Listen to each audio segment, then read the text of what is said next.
Hey everyone, this is probably going to appear to be a bit of a weird video to post considering I own a GWM Canon Ute, but I thought it'd be interesting to just compare the new LDV T60 BiTurbo, because I actually took one for a test drive the other day. Unfortunately, I don't have any video of that test drive, so I'll just tell you what I thought.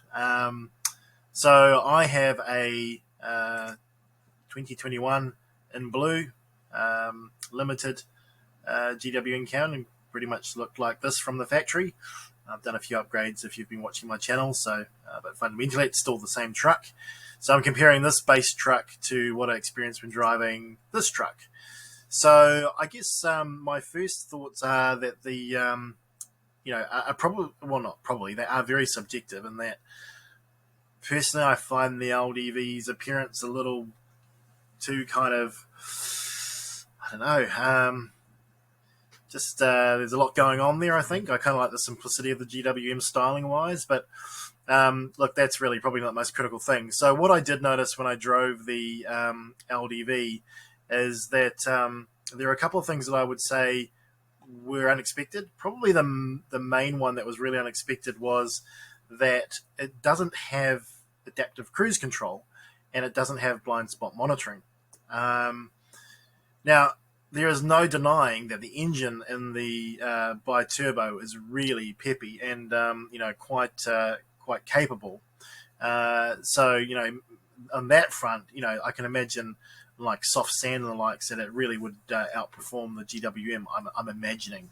But for me, as someone who does quite high Ks and travels a fair bit, I find that the adaptive cruise control and also the lane keep assist and blind spot monitoring, all those things are really, really, really helpful. So if I had to weigh up more power over adaptive cruise, for me that actually, believe it or not, would be a no-go. And also I've found that since my Canon, since my Canon has had the software upgrade, the throttle controller now problems are all solved. Actually, the throttle controller works really well, and the power balance seems to be a lot better delivered.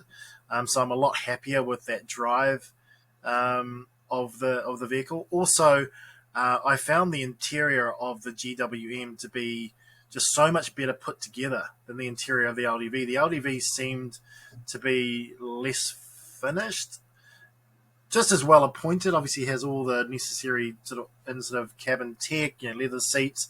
I found the seats to be less supportive, albeit they're still electric and the likes, but just the actual cushioning of them didn't seem quite as nice as in the GWM. So I actually felt like the LDV, if you wanted just pure power and didn't care about like adaptive cruise and probably just absolute towing prowess, and something that really is going to keep up with the best of the best, as far as perhaps the speed and towing, then the LDV probably is going to be the better way to go.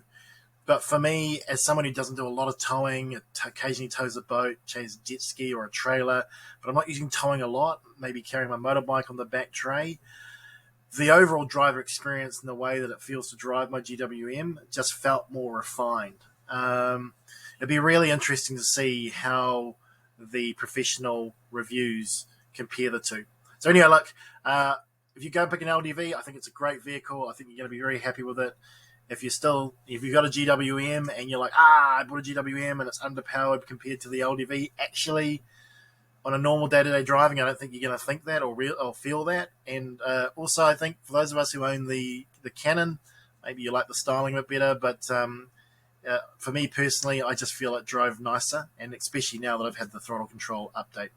Sorry that there's no video with this. I know you come to YouTube to watch videos, so not to have someone talk and show you a few pictures, but hopefully that helps. Okay.